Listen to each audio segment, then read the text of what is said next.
6월 1일, 6월의 첫째 주일이 되었습니다. 5월과 6월은 어떤 의미에서 보면 전환점이다. 대전환의 계절, 이렇게 이야기하기도 합니다. 봄 중에 5월까지는 그저 무조건 성장의 근거를 두고 있습니다. 우리도 마찬가지죠. 2025년도의 계획을 어떤 것을 계획하고 결단하고 추진하며 앞으로 막 달려가는 그 달려가는 성장심, 그것이 5월. 그러니까 5월은 성장하는 계절입니다. 그리고 그렇기 때문에 전체 자연도 마찬가지입니다. 녹색으로 칠을 싹 해놓으셨습니다. 좀 이런 것들이, 꽃들이 노랗기도 하고 하얗기도 하고 한 것들이 있지만, 사실 자연의 우리 한국 기준으로, 저 남반부에서는 지금 가을을 맞이하고 겨울로 가고 있지만, 우리 대한민국을 중심으로 해서 본다면 지금 보면 이제 6월 달에는 그것들이 녹색으로만 일색이었던 그들, 열매들까지도 이제 자기 모양을, 자기 색깔을 드러내기 시작한 때가 6월, 그렇게 얘기합니다. 이전에는 급성장 속에서 방향을 잃지 않도록 하기 위하여 지금 제대로 가고 있나? 라는 것을 점검하는 때가 5월까지라고 한다면, 이제 6월을 맞이하면서 이제 자기를 드러내는 겁니다. 과일도 마찬가지입니다. 사과는 사과로서, 배는 배로서의 모양을 갖추게 되고 색깔도 갖추게 됩니다. 이제부터는 자연은 골고루 각양각색의 모습을 나타낼 것이고, 각자의 모습대로 자기의 어떤 재능과 어떤 기능과 모습과 이런 것들을 드러내게 될 것입니다. 그 속에 있는 것이, 내면에 있는 것을 활짝 피울 수 있는 그 계절은 6월입니다. 5월까지는 어떤 네트워크가 형성되는 그러한 계절이라고 한다면, 6월 달에는 확장하는 그러한 계절이라고 이야기할 수도 있습니다. 거기에 당당하게 자신 있게 나아가며, 이전 5월까지 방향을 잘 계산하며 지금 바로 가고 있나? 그 생각만 하여도 성장하는 그러한 계절이었으니까요. 그냥 앞으로 뛰쳐나가는 거예요. 그러나 6월 달에 들어와서는 이것에 대해서 자기 확장하는 시기입니다. 어디까지 영역을 표시할까? 어디까지 나의 영역으로 나를 표현할 수 있을까 하는 6월. 다른 말로 한다면 우리 고백할 수 있는 아주 좋은 계절이기도 합니다. 6월, 호국 보훈의 달이라고 해서 나라를 생각하는 달이라고 한다면 그 나라의 그 영역을 생각하게 되겠죠. 6월 달에는 전쟁도 많았고 또 데모도 이전에는 많이 했던 계절이 6월 항쟁, 이런 표현도 쓰기도 하고, 우리 6.25 한국 전쟁이 있었던 때도 그때입니다. 6월 달은 그것이 기가 충만한 것이 팽창하는 그러한 것이고, 자기의 영역을 표시하는 시기이기 때문입니다. 그때에 모든 조직들은 자신감을 부여하며 가장 중요한 자기의 정체성을 잃지 않도록 자꾸 나의 나됨을 다짐하게 됩니다. 너는 이런 사람, 너는 이런 사람.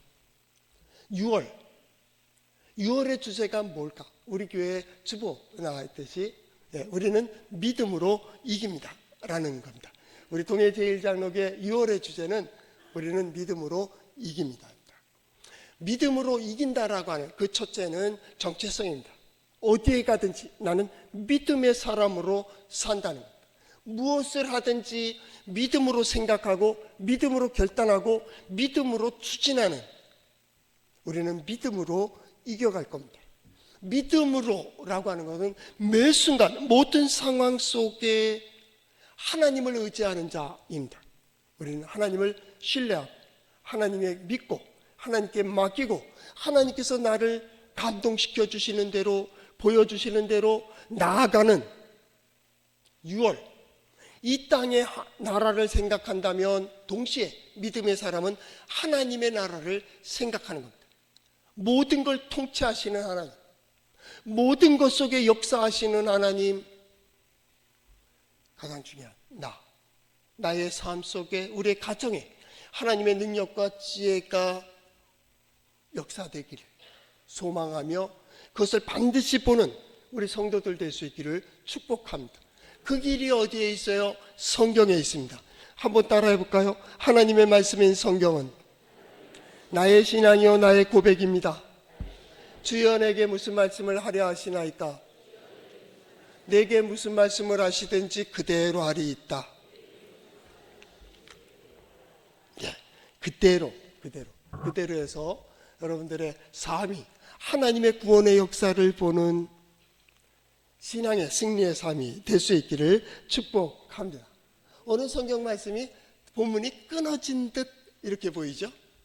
따라 이렇게 끝나야 되는데 5절 마지막 뭐뭇하고 끝나니까 어색하죠?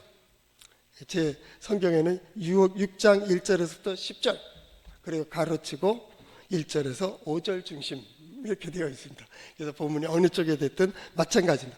하나님이 찾으시는 그 한 사람, 하나님이 쓰시기에 좋은 그 사람, 그 많은 사람들 중에 모두 하나님을 의지한다 하는 사람들이 모인 그곳에서도 진정 하나님을 의지하고 하나님을 바라고 하나님의 뜻이 내 삶 속에 이루어지기를, 그러기에 그가 보여주시는 대로, 들려주시는 대로, 깨닫게 해주시는 대로, 보호하시고 인도하시는 대로 나는 그 길을 가겠다고 하는, 그가 누구예요? 바로 우리 신앙인입니다. 여러분과 저가 거기에 그 길을 가는 겁니다. 하나님께서 열어놓으신 길, 그것을 보는 겁니다. 나의 생각과 나의 경험과 나의 어떤 것으로는 맞지가 않아요. 그건 하나님이 열어주셨고 하나님께서 열어놓으셨기에 그 길을 가는 겁니다. 부제목으로 그렇게 되어 있습니다. 한 사람을 소개하겠습니다 해놓고 이 사람을 보라. 이 사람. 오늘 성경 본문으로는 다니엘입니다. 다니엘을 보라. 그가 어떤 사람이었는가? 그를 보라. 그 시대에 다니엘을 지목했다고 한다면 오늘 이 시대 하나님께서 우리 동해 제1장로교와 우리 성도 여러분과 저를 지목해 주시기를 축복합니다. 내가 그 사람 되기를, 내가 하나님께서 내세울 믿음의 사람 되기를, 하나님께서 믿음의 조상들, 믿음의 사람들을 통하여 역사하셨던 성경의 책 인물들처럼 오늘 이 시대 하나님 나를 통하여 하나님의 능력이 어떠하신지, 하나님의 지혜가 어떠하신지, 하나님의 영광이 무엇인지를 드러내 주세요. 이것이 우리 온 성도들의 기도가 될 수 있기를 바랍니다. 거기에 다니엘을 그래서 보는 겁니다. 다니엘이 어떤 시대의 사람입니까? 이스라엘이 망하고 남쪽 유다도 망하고 성이 무너지고 성전도 무너지고, 그때 이 바벨론 그 왕은 느부갓네살은 1차, 2차, 3차에 걸쳐서 포로로 끌고 갑니다. 처음엔 왕족과 귀족들과 고관들을 끌고 갑니다. 그 다음에 기술자들을 끌고 가고 많은 종교인들을 이끌고 갑니다. 1차, 2차, 3차에 걸쳐서. 그 1차에 끌려갔던 사람이 누구냐면 바벨론입니다. 그래서 1장은 거기에서부터 시작됩니다. 하나님께서 넘기실 때. 세상은요 하나님이 만드신 세상입니다. 세상은요 하나님의 나라입니다. 하나님이 통치하십니다. 하나님의 원리가 적용됩니다. 하나님께서 만드신 진리가 적용되는 곳입니다. 하나님을 인정하든 인정하지 않든 하나님께서 돌아가라 그러면 돌아가게 되어 있습니다. 그것은 하나님이 통치하시는 곳이기 때문입니다. 내가 사는 모든 삶 속에 내가 하나님을 부정한다 할지라도 하나님의 뜻에 어긋나는 것은 설 수가 없습니다. 잠깐 동안은 흉내를 낼 수 있겠지만은 알곡과 가라지는 함께 자랍니다. 그러나 그 한순간이 되면 갈라집니다. 사과와 배가 비슷한 모습으로 자라는 것 같지만은 어느 한순간에 되면 완전히 달라집니다. 바로 그렇게 갈라지는 거예요. 포로로 끌려갈 때 그 중에 그제 다니엘과 그 세 친구가 있었다라는 거예요. 사드락과 메삭과 아벳느고가 함께 포로로 끌려가게 됩니다. 1장에 보면 다니엘은 뜻을 정하고 왕이 주는 진미 음식을 먹지 않았습니다. 음식으로 자기를 더럽히지 않겠다고 왕이 주는 음식을 거부했습니다. 이건 목숨을 건 겁니다. 먹는 것 때문에, 입는 것 때문에 세상은 어떤 권력, 잠깐 동안의 권력 때문에 양심도 버리고 예의도 없고 배려하지 않고 무조건 쟁취하겠다고 하는 그런 세상에 그런 사람들이 난무한 그때나 지금이나 말입니다. 자기의 신앙을 위하여 하나님 앞에서 결단한 사람들이 있습니다. 다니엘이 그 중에 한 사람입니다. 다니엘입니다. 하나님께서 보신다는 겁니다. 하나님께서 살피신다는 겁니다. 다니엘, 하나님께서 정해진 길을 걸어가야지 되는 그 길로 가는가 안 가는가를 하나님이 판단하십니다. 판단하신다라는 뜻입니다. 그것이 우리 한국 번역에서는 심판하신다. 하나님은 심판하시는 분이 아닙니다. 그 길을 정해놓고 그 길로 가는 그 길 속에 기쁨과 감사와 만족과 행복과 누림이 있게 하시는 분입니다. 그 길을 안 가면요, 그건 몰라요. 첫째는 그 길을 가는 자들이 복됩니다. 둘째는요, 없어요. 이해가십니까? 성경은 항상 구원에 관심을 가지고 있기 때문입니다. 저 사람 잘못했으니까 벌을 준다. 아니요. 하나님은 그런 분이 아니에요. 내가 그 길 어두움 속에서 구원을 받기를 원한다면 돌아서, 그러면 빛을 볼 거야. 입을 벌려, 내가 부어줄게. 손을 내밀어, 내가 잡아줄게. 우리 하나님의 자비는 그렇게 되어 있습니다. 그 하나님 앞에 다니엘이라는 이름을 지을 때 그 조상들, 그 부모는 그런 생각을 했을 겁니다. 너는 하나님이 보고 계셔. 하나님께서 살피신다고, 하나님께서 보호하시고 하나님께서 인도하실 거야. 무슨 일을 하든 어디에 서 있든 하나님 앞에서. 다니엘입니다.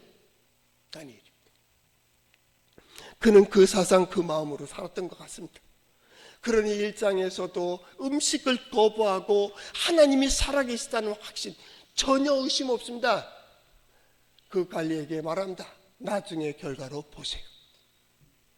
내가 상하게 되면 당신 뜻대로 하겠습니다. 그러나 그 결과를 보자는 거예요. 그러나 다니엘은 더 윤기가 흘렀다고 그렇게 얘기합니다. 하나님께서는 그가 그 친구들의 신앙을 보았습니다. 그 세 친구가 있었습니다. 사드락과 메삭과 아벳느고입니다. 우리가 잘 알듯이 왕이 자기를 우상화하고 그 신상에 절을 하게 할 때 다니엘의 세 친구는 거기에 무릎을 꿇지 않습니다. 자기들이 신앙을 지키기 위하여 불속이라도, 풀무불 속에 던지질지라도 거기에 무릎을 꿇지 않습니다.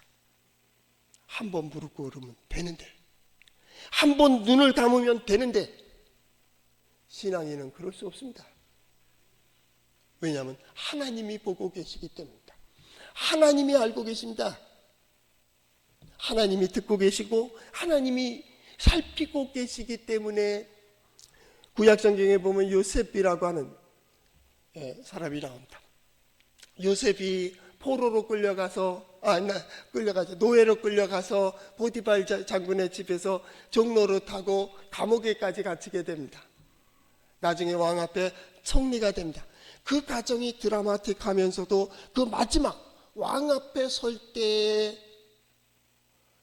누구를 통해서 섭니까? 술 맡은 간원장입니다. 왜 하필 술 맡은 간원장으로 요셉을 청거하게 할까요? 요셉의 고백 때문입니다. 요셉의 고백입니다. 오래전에 요셉이 술 맡은 간원장에게 말합니다. 당신이 복직되면 왕에게 나를 얘기해서 나를 좀 구원해 주세요. 술 맡은 간원자는 그 과거에 감옥에 있었던 그 부끄러움을 잊고 싶었을 겁니다. 아니, 잊었습니다. 요셉도 잊어버렸습니다. 요셉을 잊어버렸습니다. 그런데 하나님은 잊지 않으셨습니다. 하나님께서는 그 요셉의 소망, 그 순간 술 맡은 간원장에게 얘기했던 당신이 왕에게 나를 억울함을 풀어주세요 라고 얘기했던 그것을 기억합니다. 그래서 술 맡은 간원장으로 기억하게 했습니다. 과거의 기억을 소환합니다. 내가 왕 앞에 부끄러운 과거를 얘기하는데 그때 나의 꿈을 해석한 자가 있었고 그 해석한 그 히브리 노예가 해석을 잘합니다. 바로 부름을 받고 마지막 총리가 되는 겁니다. 저는 그 장면이 너무나도 감동적입니다. 나는 전혀 쓸데없는 사람이라고 생각하고 도움이 될 것 아닌 것 같은 그런 사람에게도 하나님께서는 그 하는 말을 듣고 계십니다. 그리고 그를 풀어줍니다. 그것이 성경의 역사입니다. 야곱에게도 그랬고요. 아브라함에게도 그랬고요. 야곱 보세요. 라반 삼촌하고 라반이죠. 품삯을 정할 때 얼룩냥이 그랬더니 얼룩냥이 많이 나옵니다. 돌연변이가 많이 나와요. 흰냥이 했더니 흰냥이 많이 나옵니다. 왜 그랬습니까? 그 입의 고백 때문입니다. 오늘 나의 입의 고백은 무엇입니까? 급할 때, 어려울 때, 힘들 때 그 고백을 나는 잊어버리고 싶지만은 하나님이 잊질 않으십니다.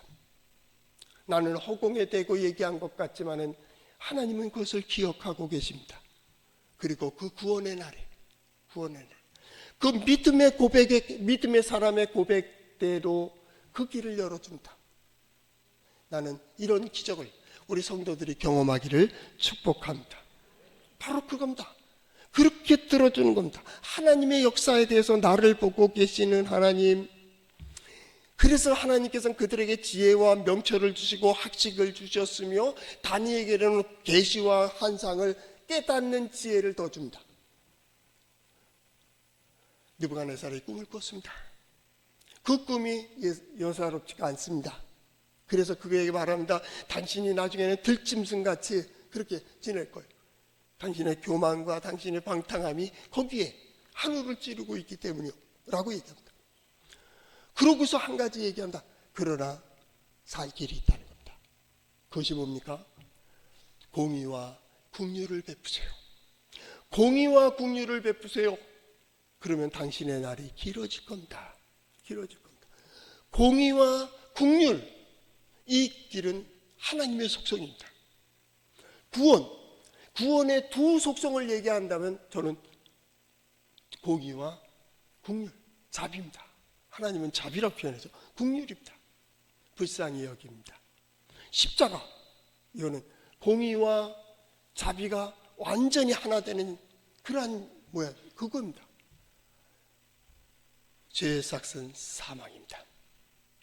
죽어야 됩니다. 그러면 인류에 죄 짓지 않는 사람이 있어요? 허물 없는 사람이 어디에 있습니까?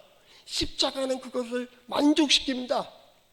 의인의 죽음으로 만족시켜 주시고 더 중요한 건 거기에 긍휼이 있습니다. 누구라도 저 의인의 죽음을 보며 스스로의 죄를 깨닫고 돌이키고자 한다면, 믿기만 한다면, 믿는다면, 바라보기만 한다면 구원을 받으리라. 오늘 나는 아무 능력이 없습니다. 나는 아무 재능도 없습니다. 나는 아무 힘도 없습니다. 그러나 십자가를 바라보는 그 순간 구원의 문이 활짝 열리는 겁니다. 저는 그랬으면 좋겠습니다. 우리 교회가 그런 교회가 되기를 축복합니다. 교회의 뜰, 성전 뜰만 밟아도 하나님이 그를 감동시키시고 그가 고민하고 있던 문제가 풀어지고 교회의 건물만 바라봐도 마음의 평강을 얻는 그러한 교회가 되기를 축복합니다. 이 안에 예배하는 모든 성도들의 간구하는 기도를 들으시는 하나님, 그 삶을 살피시고 그 마음의 소원까지도 응답하시는 살아계신 하나님을 경험할 수 있기를 축복합니다. 이것이 성경의 복음입니다. 느부갓네살에게 그걸 얘기한 겁니다. 공의와 긍휼을 베푸세요. 그러면 당신은 그 어려움을 당하지 않을 거예요. 더 나가서 그 세 친구들의 일들이 기록이 되고 그것이 다니엘과 그 세 친구가 지방을 다스리는 관리가 됩니다. 특별히 다니엘은 왕궁에 거하면서 왕의 가까이서 고위 관리가 됩니다. 놀라운 일입니다. 이거는 믿음의 축복입니다. 저는 그랬으면 좋겠습니다.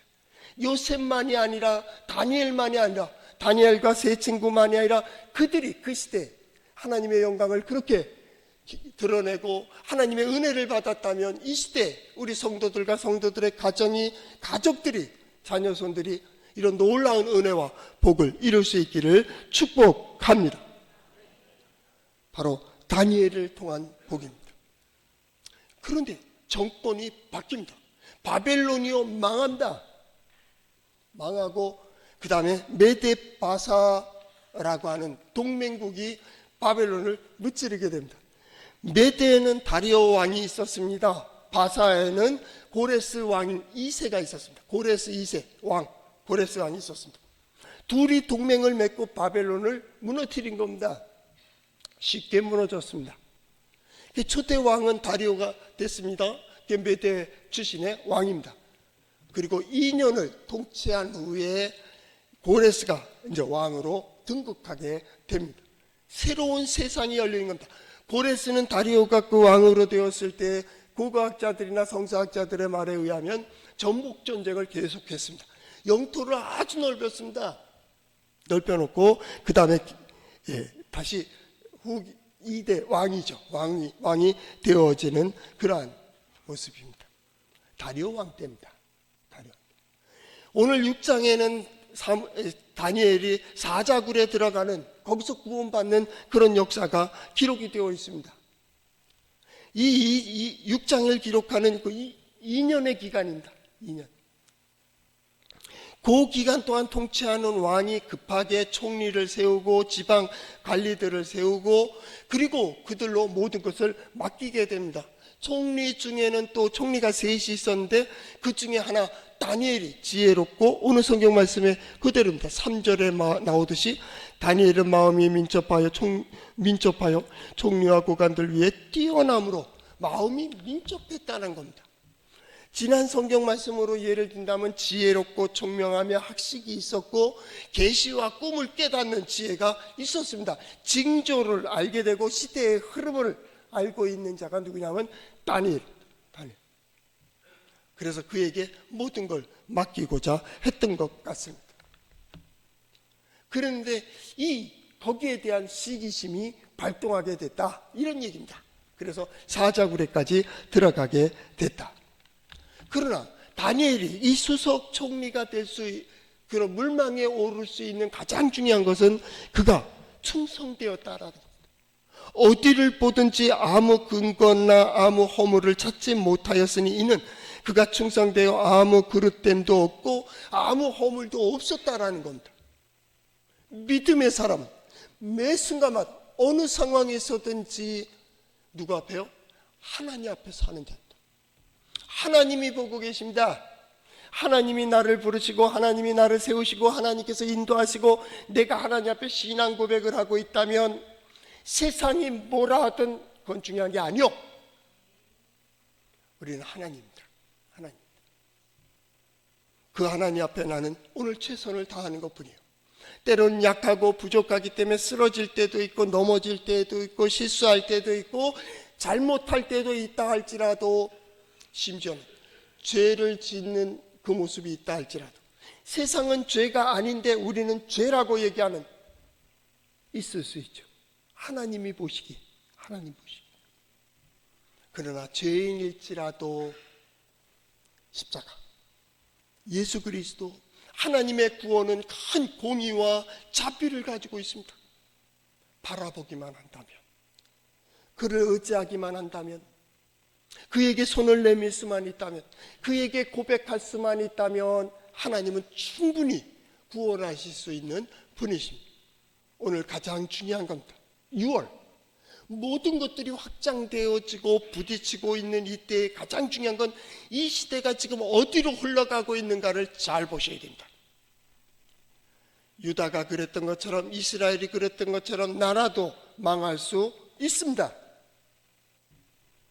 성도 무너질 수 있습니다.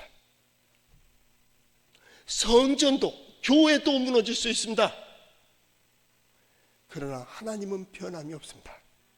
그 많은 사람들 중에 그 한 사람, 오늘 성경 말씀엔 총리 셋을 두었으니 다니엘이 그 중에 하나야. 성경은 그 하나를 보고 있는 겁니다.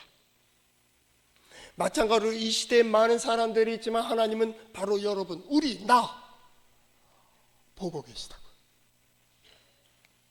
하나님이 쓰시기에 좋은 말입니다. 다니엘이 그 시대에 그렇게 살았다면 오늘 이 시대에 우리는 어떤 사람이 되어야 할까요? 아니, 어떤 사람인가요? 어떤 사람일까요? 다니엘이 그런 역사를 남겼다면 우리 역시도 하나님의 능력과 영광을 드러내기 좋은 믿음의 사람 될 수 있기를 축복합니다. 바로 그것을 주변 사람들이 보는 거예요. 총리가 되었습니다.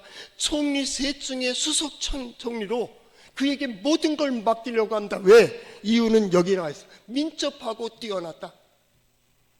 정직하고 충성됐다는 거예요. 충성됐다는 거예요.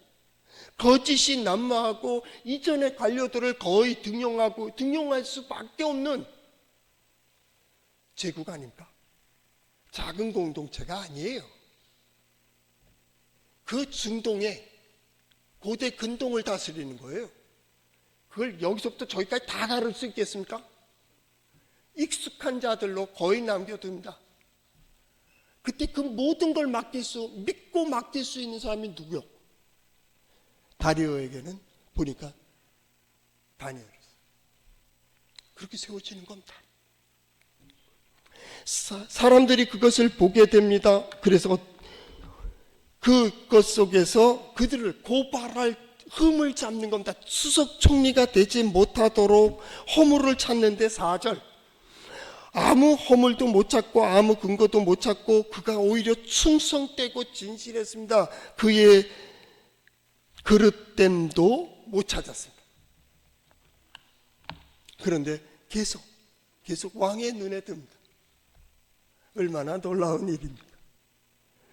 다니엘의 신앙의 고귀함이 세상을 놀라게 합니다. 아니, 저러고도 살 수 있어? 1장서부터 그 문제 아닙니까? 왕의 그 진미, 그 아름다운 많은 음식, 맛있는 음식, 기름진 음식을 먹어야 힘이 나잖아. 다니엘은 그것을 거부했다는 거예요. 뭐 때문에요? 신앙 때문에. 히브리서 11장 33절, 그는 믿음으로 사자의 입을 막기도 한 사람이다. 이런 표현을 썼습니다. 어찌 그럴 수 있었냐고. 사자 앞에서도 흔들림이 없다는 거예요. 세상의 흐름 속에 흔들림이 없는 오직 하나님을 향한, 안 되는 것 같은데 말이죠. 그게 기적 아닙니까? 상상할 수도 없는 그게 기적 아닙니까? 우리가 계획하면 그렇게 계획하지 않는 그게 하나님의 기적 아닙니까? 믿음이 뭐요? 기적 아니? 나 같은 사람이 예수를 믿어요? 당신들도 믿을 만한 사람들이요? 교회에 있으면서 여러 일들 봅니다. 아이고, 저것도 예수 믿는 거라고. 그 모양 그 꼴, 얼굴도 그 모양, 눈빛도 그 모양, 일만 생기면 그 모양. 근데 하나님은 믿음의 사람으로 불렀다고. 기적 아니요? 기적. 그리고 그런 사람들이 안 될 것 같은데 이렇게까지 되어지는, 아브라함이 그랬고, 이삭이 그랬고, 야곱이 그랬고, 다니엘이 그랬고, 다윗이 그랬고, 믿음의 사람들이 그 일들을 이루었다고. 놀라움. 나는 2025년, 26년을 지나며 우리 성도들의 삶 속에 사람들이 볼 때 그 놀라움이 함께 하시기를 축복합니다. 한마디로 그 놀라움은 또 하나의 부러움으로 갑니다. 나도 저랬으면 좋은데. 이건 긍정적인 겁니다. 부러움과 놀라움은 하나님의 속성입니다. 하나님께서 우리에게 주신 좋은 감정입니다. 약간의 시기도 마찬가지다. 그 선만 넘지 않습니다. 질투도 마찬가지다. 나도 그거 하고 싶은데, 내가 그거 하고 싶은데. 그래서 어떤 자는 더 열심히 합니다. 더 자기의 재능을 발휘하고 너는 그걸로 승리해, 나는 이걸로 할 거야. 자기의 재능을 발견하고 자기의 것을 더욱 개발하고 최선을 다하고 최고의 자리에 오르게 됩니다. 그러나 안 되는 사람들은, 하나님을 떠난 역사 속에 있는 인간들의 속성은 시기와 질투입니다. 시기와 질투.